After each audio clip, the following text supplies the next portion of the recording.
20절에서 25절 하나님의 말씀 보겠습니다. 우리 한 목소리로 같이 옆 사람과 호흡을 맞추며 하나님 말씀 같이 한번 읽어보겠습니다. 마태복음 신약성경 1면에 있습니다. 20장 마태복음 1장 20절에서 25절 시작. 이 일을 생각할 때에 주의 사자가 현몽하여 이르되 다윗의 자손 요셉아 내 아내 마리아 데려오기를 무서워하지 말라.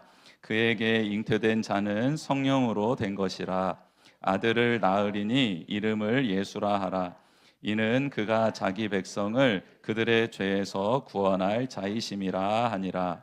이 모든 일이 된 것은 주께서 선지자로 하신 말씀을 이루려 하심이니 이르시되 보라 처녀가 잉태하여 아들을 낳을 것이요 그의 이름은 임마누엘이라 하리라 하셨으니 이를 번역한즉 하나님이 우리와 함께 계시다 함이라.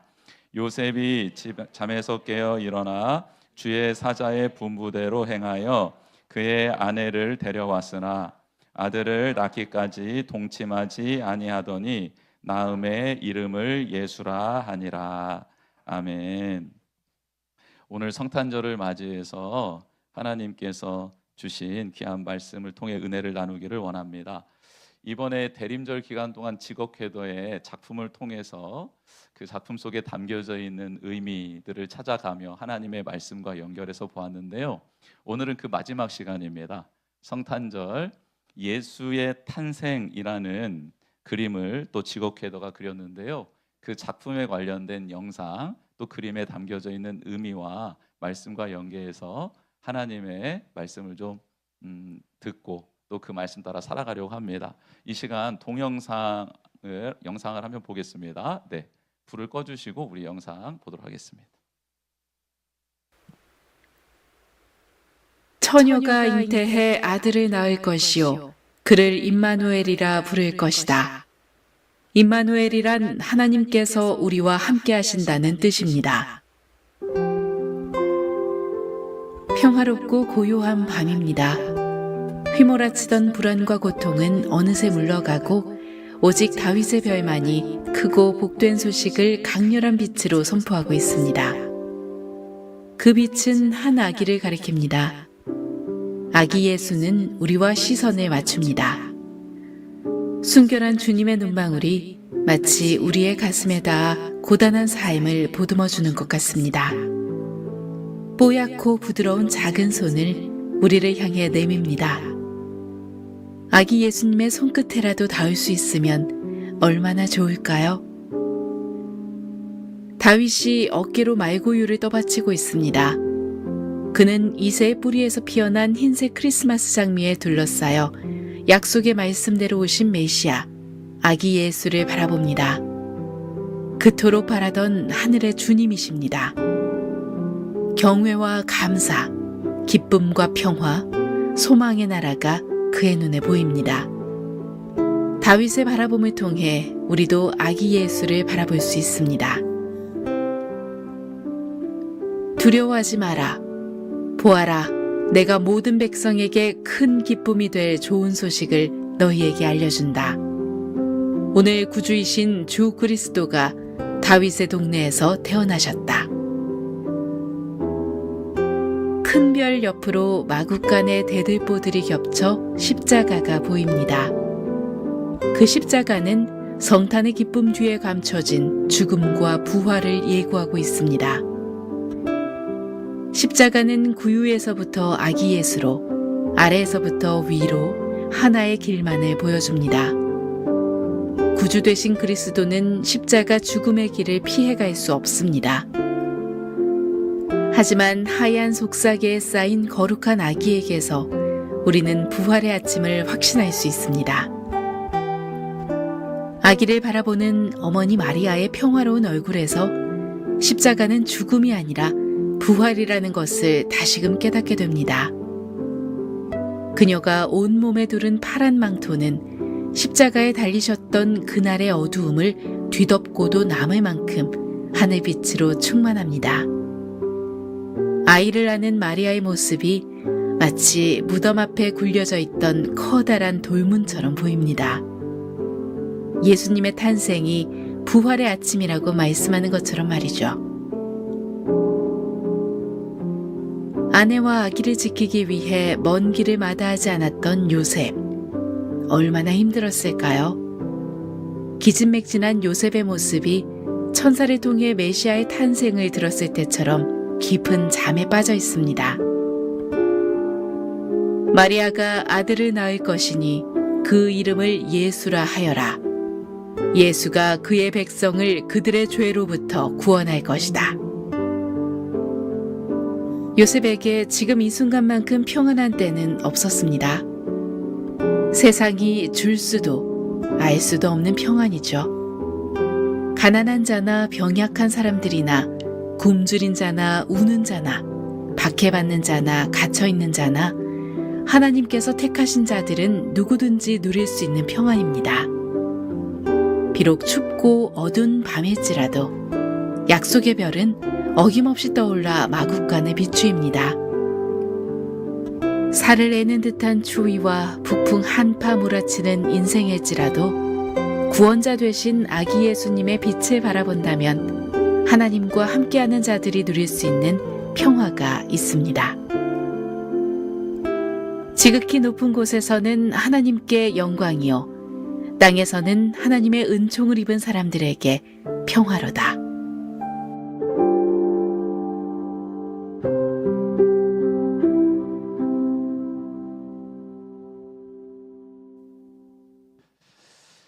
네, 우리 그림을 한번 보겠습니다. 네, 잘 안 나오는군요. 네, 우리 이 그림 예수의 탄생이라는 지옥회도의 그림인데 아까 설명을 들으셨겠지만 여기 밑에서 이렇게 예수 그리스도를 바라보며 예수 그리스도의 구유를 어깨로 떠받치고 있는 이 사람이 바로 다윗입니다. 왕포, 그래서 보라색 왕포를 입은 다윗이 예수 그리스도를 바라보고 있고, 많은 사람들, 유대인들 플러스 지금 그리스도인들이 가장 존경하는 인물, 그리고 다시 어떤 시대가 도래하면 좋을까 했을 때 다윗의 시대가 도래했으면 좋겠다라고 유대인들은 지금도 믿고 있잖아요. 그래서 많은 사람들은 누구에게 관심이 가냐면 마리아, 양치는 소녀, 뭐 자고 있는 요셉, 뭐 이 허름한 마구간, 이게 아니라 모두가 다 다윗 왕에게 시선이 가죠. 우리도 왕처럼 되고 싶은 마음도 있고, 그리고 그렇게 하나님께 인정받는 사람도 되고 싶고, 그래서 마음뿐만 아니라 영혼뿐만 아니라 결과도 조금 좋은 결과를 냈으면 좋겠잖아요. 그래서 모든 사람이 다윗에게 시선을 가고 있을 때, 그 왕에게 시선이 갈 때 다윗 왕은 누구를 바라보고 있냐면 예수 그리스도를 바라보고 있죠. 그래서 다윗을 바라보는 사람은 다윗에게 해주셨던 하나님의 약속이 기억나는 거고, 그 약속을 따라오신 예수 그리스도를 바라보게 되는 것이죠. 그래서 이 그림, 요 그림만 딱 봐서는 이런 메시지가 들려지는 것 같아요. 어떤 메시지냐면 1000년 전에 하나님께서 다윗에게 약속해 주셨던 그 약속은 반드시 1000년이 지나서도 응답되고 이루어진다라는 거죠. 즉 우리에게 하나님께서 약속해 주셨던 그 약속의 말씀은 예수 그리스도의 탄생으로 말미암아 반드시 우리에게도 이루어진다라는 소망의 메시지가 이 그림 안에 담겨져 있는 것입니다. 그리고 아기 예수님을 안고 있는 마리아의 이 푸른 빛이 나는 옷 있지 않습니까? 근데 그 빛이 이 다윗의 별빛을 받아서 머금고 있는 것 같아요. 그래서 그 마리아의 품에 안겨져 있는 이제 예수님이 계시는데, 아기 예수님이 누굴 쳐다보고 있습니까? 네, 아기 예수님의 시선이 우리를 쳐다보고 있고, 아기 예수님의 손이 누구를 향하고 있습니까? 네, 우리를 향하고 있습니다. 이렇게 마치 우리를 초대하는 것 같아요. 어떻게 초대하는 것 같냐면, 너희들도 마리아처럼 하나님의 말씀이 내게 이루어지기를 원한다라는 그 순종의 자리로 나아왔으면 좋겠다.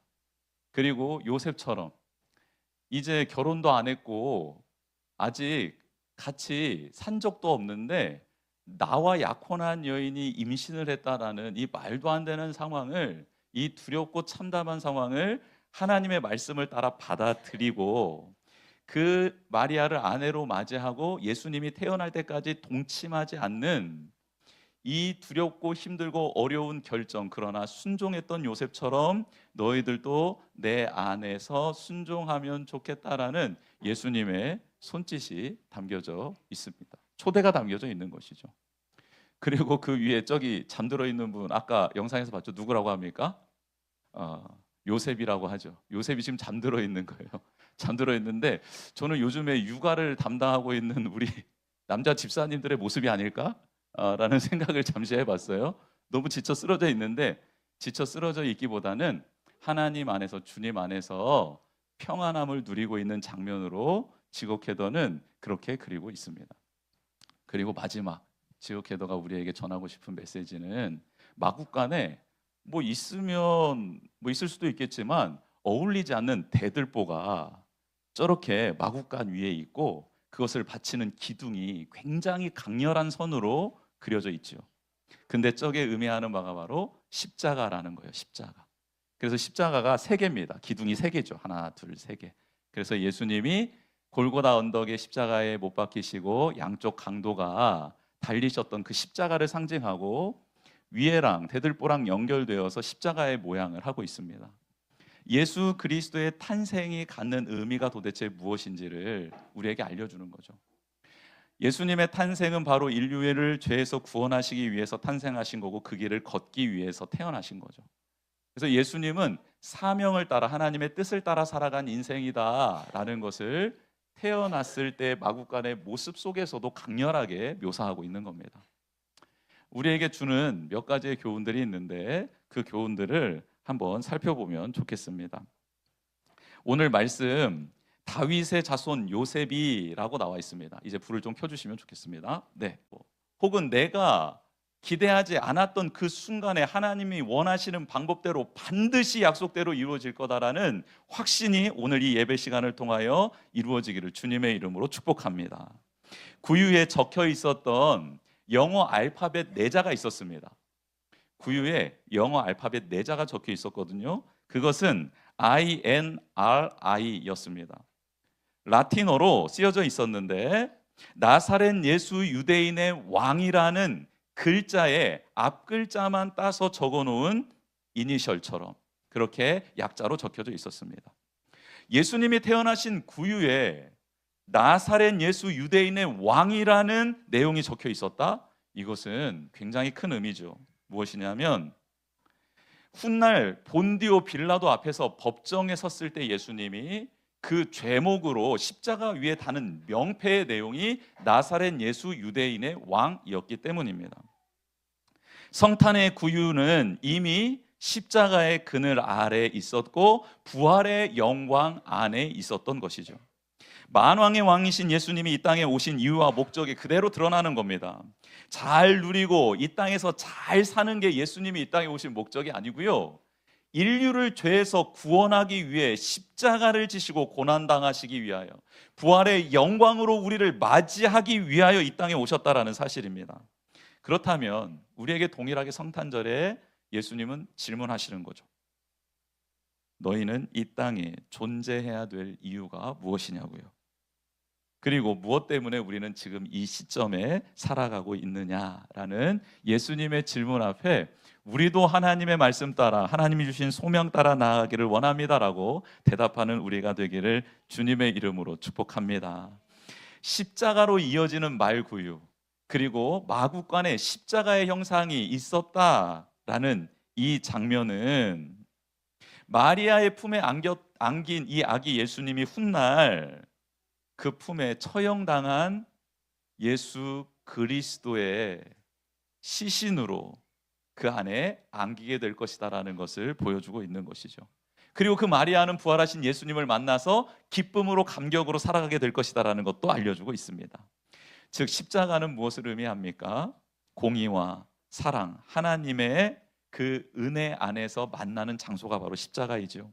죽고 심판받아야 될 우리가 서야 할 자리이고, 그런데 그 자리에서 예수님이 대신 져주신 자리, 예수님께서 대신 생명을 내어주신 자리가 바로 십자가이죠. 그래서 예수님은 하나님에 대한 사랑을 십자가에서 완성시키신 것입니다. 우리의 삶은 남을 정죄하는 쪽으로 향하고 있습니까? 판단하고 정죄하고 심판하는 쪽으로 나가고 있습니까? 아니면 그들의 잘못을 내가 감당하며 예수님처럼 그들의 허물을 덮어주는 쪽으로 향하고 있습니까? 이 시간 예수님께서는 우리가 예수님처럼 누군가의 허물을 덮어주며 내가 그를 돌보고 내가 그를 위해 희생하는 사람이 되기를 우리에게 바라고 계신다라는 사실 잊지 않으셨으면 좋겠습니다. 그래서 성탄절, 이제는 누군가를 정죄하고 미워하는 게 아니라 누군가의 허물을 덮어주고 그의 약점을 보듬어주는 사랑을 실천하는 우리 모든 성도님들이 되기를 주님의 이름으로 축복합니다. 그렇게 예수님은 이 땅에 오셔서 많은 백성의 죄를 구원할 자라라고 이름을 예수라 하라라는 하나님의 말씀대로 예수라는 이름을 얻게 되셨지요. 예수라는 이름은 구원자라는 뜻입니다. 예수님은 편안한 삶을 주기 위해 우리에게 이 땅에 오시며 우리의 미래를 보장해 주기 위해, 우리의 탄탄한 미래, 형통의 미래를 보장해 주기 위해 오신 게 아니라 우리의 죄를 해결해 주시기 위해 오신 분이다라는 사실입니다. 우리가 예수님을 경배하고 찬양하는 이유는 무엇입니까? 이 세상 그 누구도 해결할 수 없는 우리 죄의 문제를 해결해 주신 유일한 분이 바로 예수 그리스도이기 때문입니다. 여러분이 잘 먹고 잘 사는 건요, 열심히 일해서 돈 많이 벌면 돈이 그 일들을 대신 감당해 줄 수 있죠. 그렇죠? 근데 돈이 우리의 죄의 문제를 해결해 줄 수는 없습니다. 많은 학식이, 명예와 권력이 우리의 죄의 문제를 해결해 줄 수 있는 게 아니잖아요. 하나님과의 관계를 회복시켜 주실 뿐만 아니라 하나님과 동행할 수 있도록, 하나님의 나라를 유업으로 받을 수 있도록 해주실 수 있는 분은 오직 한 분, 누구십니까? 예수님, 예수 그리스도밖에 없는 줄 믿습니다. 그래서 우리는 경배하는 거예요. 그래서 우리는 예배하는 것입니다. 예수님이 찾으신 자리는 어떤 자리였을까? 우리가 성경을 보면 그 자리가 어떤 자리였는지 알게 됩니다. 예수님은 부자와 권력자, 의롭다 여겨지는 사람들 가운데 여기도 내 자리가 있네 하며 그들 틈바구니에 끼어들으시지 않았죠. 예수님은 가난한 자, 굶주린 자, 우는 자, 박해받는 자들 가운데에 함께 하시며 그들의 벗이 되어 주시고 그들의 위로자, 치료자가 되어 주셨습니다. 환경이 아무리 어둡고 영혼이 아무리 상처 입어도 그들 가운데 예수님이 계시고 예수님이 그들을 치유해 주실 것입니다. 어둠 가운데 빛으로 오신 그 주님이 우리 가운데 빛을 비춰 주실 줄 믿습니다. 지금 그 예수님이 우리 안에 계시고 우리와 함께 계십니다. 할렐루야. 요셉의 순종, 그 순종이 우리의 순종으로 이어지기를 원합니다. 오늘 본문은 이렇게 끝이 나죠. 요셉이 주의 사자가 분부한 대로 행하였다라고 1장 24절에 말씀하고 있습니다. 여러분, 요셉은 모든 것을 이해해서 순종한 게 아닙니다. 두려움과 환난 또 혼란 속에서도 하나님의 말씀을 믿고 그 말씀에 자신의 인생을 맡겼던 것이죠. 성탄은 하나님이 오신 사건이지만 동시에 사람들의 순종이 요청되는 사건이라는 사실입니다. 우리를 구원해 주시기 위해 오신 예수 그리스도의 성탄의 이날, 우리는 우리가 마땅히 하나님 앞에 순종해야 될 게 무엇인지를 고백하는 거룩한 날이 되어야 될 줄 믿습니다. 예수님을 경배하고 예수님을 나의 왕으로 모신다는 것은 그분의 말씀을 따라 사는 것이기 때문이죠. 우리는 오늘 예수님을 경배하러 왔습니다. 즉 예수님을 예배한다라는 것은 이제는 주님, 제가 저의 길을 가지 않고 예수님이 원하시는, 말씀하시는 길을 가겠습니다 라고 고백드리는 날, 거룩한 날이라는 사실입니다. 우리 모두에게 이런 은혜가 있기를 주님의 이름으로 축복합니다. 마지막으로 예수님이 우리에게 팔을 뻗으셨다고 했잖아요. 아기 예수님은 우리에게 팔을 뻗고 있습니다. 마리아처럼 그분의 사랑을 받으라고, 요셉처럼 말씀에 순종하여 하나님의 뜻을 이루라고 우리를 초청하고 계십니다. 그 자리에 응하는 자들, 그런 사람들을 통해 하나님 영광 받으시고요, 그런 사람들을 통해 이 땅에 평화가 임할 줄 믿습니다. 사랑하는 성도 여러분, 지금 성탄절이 우리에게 묻고 있습니다. 무엇을 묻고 있습니까? 당신은 예수 그리스도를 어디까지 받아들일 준비가 되어 있습니까? 성탄은 평화로운 이야기로 끝나지 않고 성탄은 십자가와 부활로 향하는 하나님의 사랑의 문을 여는 사건이었습니다. 우리도 오늘 예수 그리스도를 경배함으로 끝나는 게 아니라 하나님의 말씀이 나를 통해 이 땅 가운데 이루어지는, 즉 사랑이 이 땅 가운데 마구마구 퍼져나가는 그 문을 여는 오늘 하루가 되기를 주님의 이름으로 축복합니다. 구유에서 시작된 십자가의 길을 통해 우리를 구원하신 예수 그리스도를 삶의 주인으로 모셔드리는 우리 모두가 되기를 주님의 이름으로 축복합니다. 우리 이 시간 같이 기도하는 시간 갖도록 하겠습니다. 마음에 두 손을